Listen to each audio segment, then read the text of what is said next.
Sabem aquele velho ditado: todos os caminhos vão dar em Roma? Pois é, só esqueceram de contar que esses caminhos foram pavimentados com sangue, traições familiares e egos maiores que Júpiter.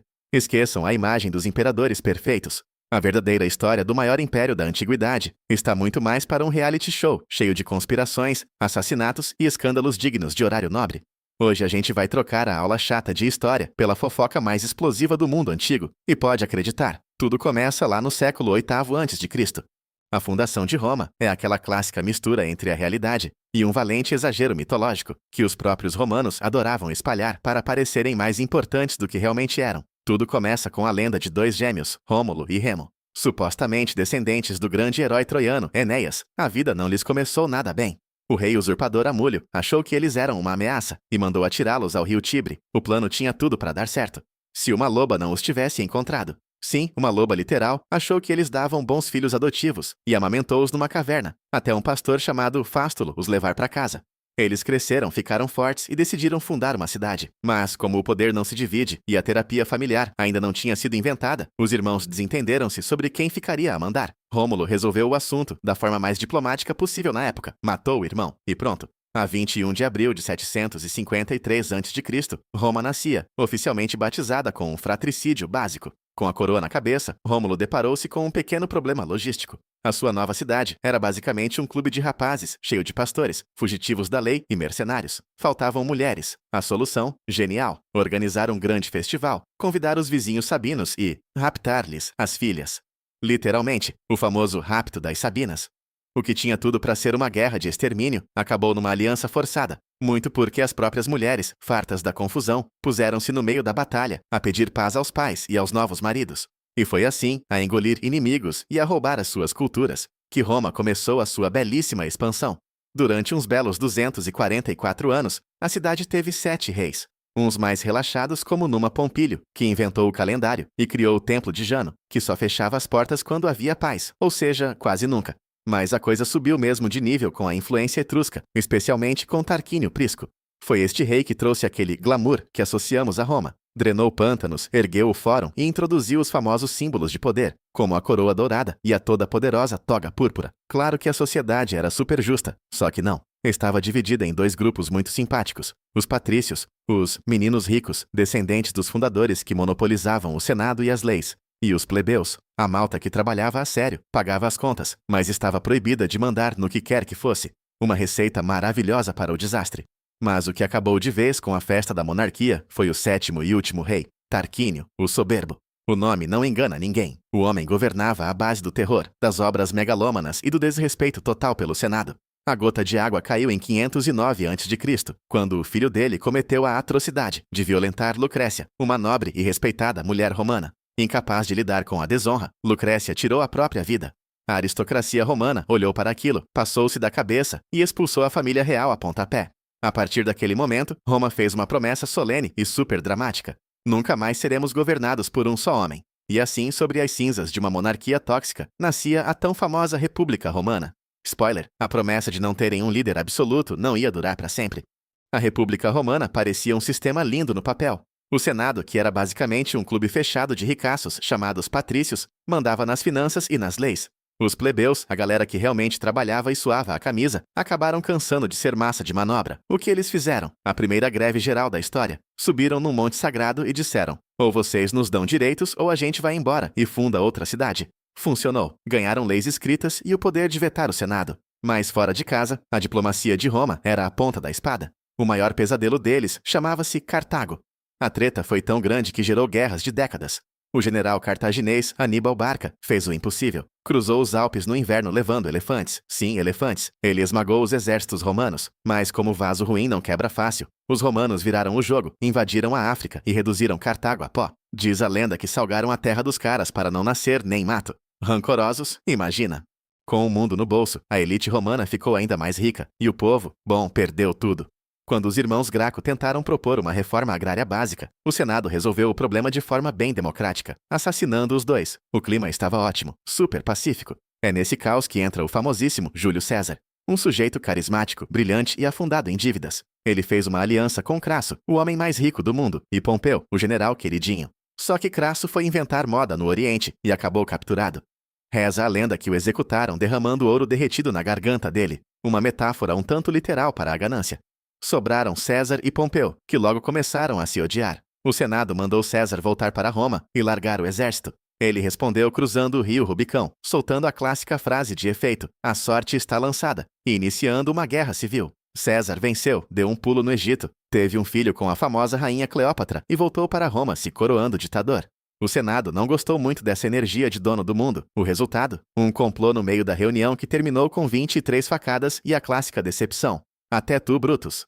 Achou que ia acalmar. O sobrinho e herdeiro de César, o jovem Otaviano, assumiu o controle. Ele se uniu a Marco Antônio só para caçar os assassinos do tio. Depois que o serviço sujo foi feito, os dois também se voltaram um contra o outro. Marco Antônio foi se envolver com a viúva de César, Cleópatra. Perdeu a guerra para Otaviano e os dois deram game over na própria vida no Egito. Otaviano voltou para Roma com uma sacada de mestre. Ele devolveu o poder ao Senado num belo teatrinho. O Senado, muito bem treinado e apavorado, implorou para ele continuar governando. E assim ele virou Augusto. O império tinha nascido disfarçado de república. Augusto trouxe a paz romana, estradas chiques, pão e circo de graça para o povo, e construiu uma cidade de mármore. Mas a linhagem que ele deixou, meus amigos, que show de horrores! A dinastia Júlio-Claudiana parecia um hospício coroado. Tibério foi morar numa ilha de tanta paranoia, deixando Roma na mão de tiranos.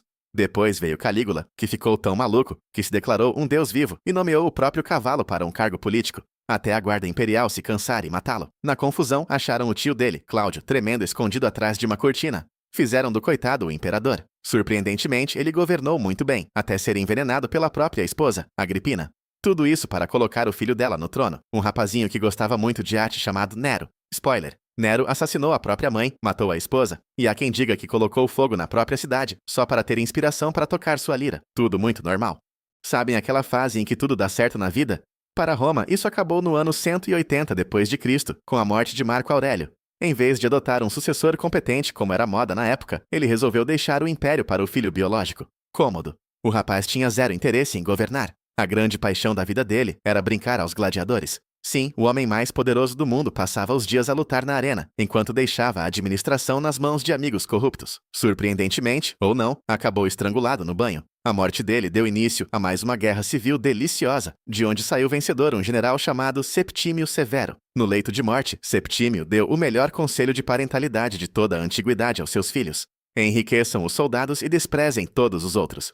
Basicamente, Roma tinha deixado de ser uma república chique e assumido a sua verdadeira identidade: uma ditadura militar armada até aos dentes. O filho dele, Caracalla, seguiu o conselho à risca. Começou por assassinar o próprio irmão para não ter de dividir o trono, e depois teve uma ideia genial. Deu cidadania romana a toda a gente no império. Um gesto bonito e humanitário? Claro que não. Ele só fez isso porque cidadãos pagavam impostos sobre heranças, e os estrangeiros não. Roma não perdoa, e a Receita Federal deles também não. Mas se acham que as coisas estavam más, apertem os cintos. Com o assassinato de Severo Alexandre em 235, começou a infame anarquia militar, ou a crise do terceiro século. Durante 50 anos, Roma teve cerca de 50 imperadores. Era literalmente uma dança das cadeiras mortal. Alguém era aclamado imperador de manhã, e à tarde já estava a ser esfaqueado pelos próprios guardas. O império chegou a partir-se em 3 bocados. Tínhamos o Império das Gálias de um lado, o Império de Palmira, liderado pela rainha Zenóbia, do outro, e Roma ali no meio, a tentar não desmoronar, enquanto tribos germânicas atravessavam as fronteiras como se estivessem a ir para um festival de verão, saqueando tudo pelo caminho. E o prêmio de maior humilhação histórica vai para o imperador Valeriano. Ele foi capturado pelos persas numa batalha desastrosa. O rei persa Sapor achou imensa graça à situação e passou a usar o imperador romano como um banquinho para subir para o cavalo. Quando Valeriano finalmente morreu, esfolaram-no, encheram a pele dele de palha e penduraram-na num templo, um fim super digno. Se a política era uma anedota, a economia era um filme de terror. Para pagar aos soldados, os imperadores começaram a tirar a prata das moedas. De 95% de pureza, o dinheiro passou a ter menos de 5% de prata. A inflação foi tão astronômica que as pessoas simplesmente desistiram do dinheiro e voltaram a trocar galinhas por sapatos. E porque uma desgraça nunca vem só, apareceu a peste de Cipriano. Sintomas adoráveis como diarreia severa, vômitos, gangrena e cegueira começaram a dizimar a população. Cidades inteiras ficaram vazias. Os campos apodreceram. O exército já nem encontrava pessoas vivas suficientes para recrutar. Com o mundo material a desmoronar, os deuses romanos pareciam estar de férias. As pessoas começaram a procurar soluções alternativas. E foi aqui que o cristianismo explodiu. Afinal, enquanto Roma oferecia impostos, pragas e morte, os cristãos ofereciam comunidade, ajuda mútua e, o mais importante, a promessa de uma vida eterna longe daquele caos. Os imperadores Décio e Valeriano ainda tentaram resolver o problema, perseguindo e executando cristãos, mas só conseguiram criar mártires e fazer a religião crescer ainda mais. Um verdadeiro tiro no pé. Quando parecia que o império ia fechar as portas e declarar falência, surgiram uns generais durões para arrumar a casa. Galiano inventou a cavalaria móvel, separando os políticos dos militares. Depois veio Cláudio II, que esmagou os godos, mas o grande herói desta confusão foi Aureliano. Este homem olhou para o império partido em 3, arregaçou as mangas e em apenas 5 anos derrotou toda a gente e colou Roma de volta. Ele ganhou o título humilde de restaurador do mundo. Mas Aureliano não era ingênuo. Ele sabia que os bons velhos tempos tinham acabado. A prova disso, ele mandou construir uma muralha gigante à volta de Roma. Era a admissão oficial de que as fronteiras do império já não conseguiam proteger a capital. O império sobreviveu ao século III, mas já não era o mesmo. Transformou-se num estado militarizado, focado em cobrar impostos absurdos, com uma sociedade rígida e sem liberdade. O terreno estava mais do que preparado para a chegada de Diocleciano e para as mudanças radicais que mudariam a Europa para sempre. Lá pelo ano de 284, um sujeito chamado Diocleciano assumiu o poder da forma tradicional romana, assassinando quem estava na frente. Mas ele até que era um cara lúcido. Ele olhou para o império e percebeu o óbvio. Era grande demais, caótico demais, e todo mundo tentava matar o chefe. A solução dele? Dividir para conquistar. Ele criou a tetrarquia. 4 imperadores governando juntos, com regras claras de sucessão. Parecia um plano perfeito e civilizado. Só que ele esqueceu que os romanos adoravam uma guerra por poder. A ideia só funcionava se as pessoas fossem razoáveis e abrissem mão do poder voluntariamente, ou seja, tinha 0 chances de dar certo. Para piorar, Diocleciano congelou a economia. Se o seu pai era padeiro, parabéns, você seria padeiro até morrer. Ele também começou a se vestir com roupas bordadas a ouro e exigia que as pessoas beijassem a barra do seu manto. Uma vibe super humilde. De quebra, fez a maior e mais brutal perseguição aos cristãos da história. O resultado? O cristianismo só cresceu. Cansado, ele abdicou do trono e foi plantar repolhos na Croácia. E o que aconteceu com o sistema dele? Desmoronou em 2 minutos. Começa então um verdadeiro Battle Royale pelo trono. E quem sai vitorioso é Constantino. A lenda diz que ele viu uma cruz no céu antes da batalha decisiva com os dizeres: por este sinal vencerás. Se foi milagre ou marketing, não importa, ele venceu. Constantino sacou que perseguir cristãos era perda de tempo, então ele lançou o Edito de Milão em 313, liberando a religião. De seita caçada, o cristianismo virou a menina dos olhos do Estado. Mas a maior ofensa de Constantino ainda estava por vir. Ele olhou para a velha e gloriosa cidade de Roma, achou ela decadente, estrategicamente inútil e pensou: vou construir uma cidade muito melhor e dar o meu nome a ela. E assim, mudou a capital para Constantinopla, no Oriente. Roma acabara de ser rebaixada à cidade de interior. Quando o imperador Teodósio morreu em 395, a divisão virou oficial e permanente. Um filho ficou com o Oriente, que era rico, chique e seguro. O outro filho, Honório, ficou com o Ocidente, que estava falido e cercado de bárbaros por todos os lados. Aí, em 410, o impensável aconteceu. O líder dos godos, Alarico, cansou de tentar negociar terras com o inútil do imperador Honório e simplesmente invadiu e saqueou Roma. O trauma psicológico foi bizarro. Fazia 800 anos que nenhum inimigo colocava o pé lá dentro. Era como ver Nova York ser invadida por alienígenas. Daí pra frente foi ladeira abaixo. Os vândalos tomaram o norte da África, que era basicamente o supermercado que alimentava a Itália. Átila, o Huno, apareceu para aterrorizar todo mundo, e o trono do Ocidente virou uma cadeira rotativa de imperadores fantoches, controlados por generais germânicos. A ironia do destino é implacável. O último imperador romano do Ocidente era um adolescente que tinha o nome do fundador de Roma e do primeiro imperador, Rômulo Augusto. O coitado virou piada. Em 476, um comandante germânico chamado Odoacro entrou no palácio, olhou para o garoto, tirou a coroa da cabeça dele e mandou as joias lá para Constantinopla, dizendo: a gente não precisa mais de imperador por aqui. Game over para a antiguidade clássica. O Império do Oriente, que a gente chama de bizantino, continuou firme e forte por mais 1000 anos, até os turcos derrubarem as muralhas com canhões em 1453. Mas sabe qual é a verdade? Roma caiu, mas nunca foi embora.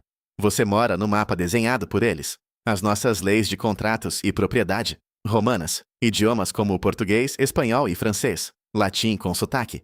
A Igreja Católica copiou a estrutura administrativa do Império, com dioceses e até o Papa agindo como um pontífice máximo. Do Senado americano aos Arcos de Paris, o fantasma de Roma continua assombrando o Ocidente. A gente só trocou a toga pelo terno.